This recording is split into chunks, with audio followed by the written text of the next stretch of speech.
షే అనే అక్షరం మనం పాడదామా? అక్షరాలపై గేయాలు విందాము, పాడదాం. శక్తిని సృష్టిస్తానని శపథం చేయాలి మనము. శరీరానికి శనగలు శక్తినిచ్చు ఔషధాలు శరీరానికి. మరి ఏం సృష్టిస్తారు మీరు? శక్తి సృష్టించాలంటే ఫస్ట్ మీరు మంచిగా ఆహారం తిననుకో మీలో శక్తి ఉత్పత్తి అవుతుంది, అవునా?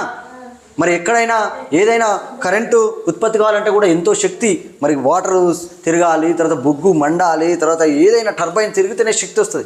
అలా శక్తి రావాలంటే ఇప్పుడు మనలో కూడా ఇప్పుడు ఇక్కడ వేడి రావాలంటే చేతులను గట్టిగా అంటే వస్తుంది, లేకపోతే రన్నింగ్ చేస్తే ఇట్లా వస్తుంది శక్తి. అలా మనకు లోపలికి ఏమైనా తింటేనే మన శక్తి వస్తుంది. మన శక్తిని సృష్టిస్తానని ఏం చేయాలి? మీరు శపథం చేయాలి.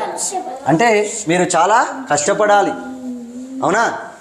శరీరానికి ఏంటి? శనగలు తెలుసా? శనగలు తిన్నారా? శనగలు బెంగాల్ గ్రామ్ అంటారు ఇంగ్లీష్లో. ఆ శనగలు మంచిగా నానబెట్టుకొని లేకపోతే మొలకలు చేసుకొని తింటే మస్తు బలం అన్నట్టు. శరీరానికి శనగలు శక్తినిచ్చే ఔషధం అంటే అదొక మందులాగా. శక్తి మీకు ఫుల్ శక్తి రావాలంటే శనగలు, ఓకేనా? ఈ షే అనే అక్షరాన్ని పరిచయం చేయడం కోసం రాసిన గేమ్ షే.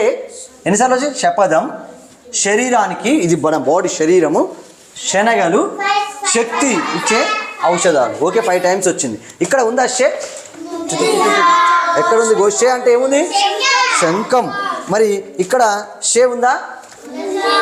ఇక్కడ కూడా శంఖం ఉంది. షే అంటే శంఖం, అవునా? మరి ఈ విధంగా విద్యార్థులకు ఇక్కడ షే అంటే శంఖము.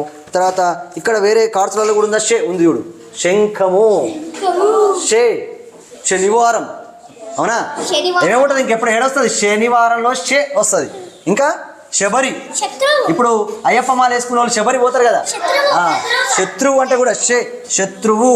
ఇలా శత్రువులో కూడా షే ఉంటుంది. ఈ విధంగా విద్యార్థులకు శంఖం, శరణం, శరీరం, ఇలా షే. ఇక్కడ కూడా షే ఎక్కడైనా ఉందా? తర్వాత ఈ డైస్లో కూడా షే అనే అక్షరం హ, క్ష, ల. ఇక్కడ మరి షే అనే అక్షరం కూడా మరి ఈ డైస్లో కూడా దొరుకుతుంది. యా, రా, లా, వా. తర్వాత ఇంకా షే ఉందా? దొరికింది షే, అవునా? ఇక్కడ కూడా షేలో శనగ, చూడు.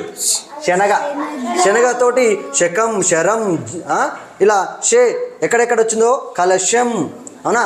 ముందు రావచ్చు, వెనక రావచ్చు. ఈ షే అనే సౌండ్ వస్తే మీరు దాన్ని రాయాలి, ప్రాక్టీస్ చేసుకొని రావాలి. చేసుకొస్తారా? ఇలా వివిధ రకాల టీఎల్ఎం ద్వారా షే అనే అక్షరం సౌండ్. మన ఇంగ్లీష్లో ఇప్పుడైతే ఇట్లా ఫోనిక్స్ సౌండ్ నేర్చుకుంటున్నామో అలాగే తెలుగులో కూడా ఈ ప్రతి అక్షరం సౌండ్ కూడా మీకు అంతకుముందే నేర్పాను కదా. ఆ సౌండ్ను మాత్రం ఖచ్చితంగా ఆ సౌండ్ వచ్చినప్పుడు మనం ఈజీగా గుర్తుపట్టాలి. ఇప్పుడు ఇట్లా ఉంది, ఇలా చూడంగానే శంఖం, షే అనే సౌండ్ మాత్రం వస్తుంది, ఓకేనా?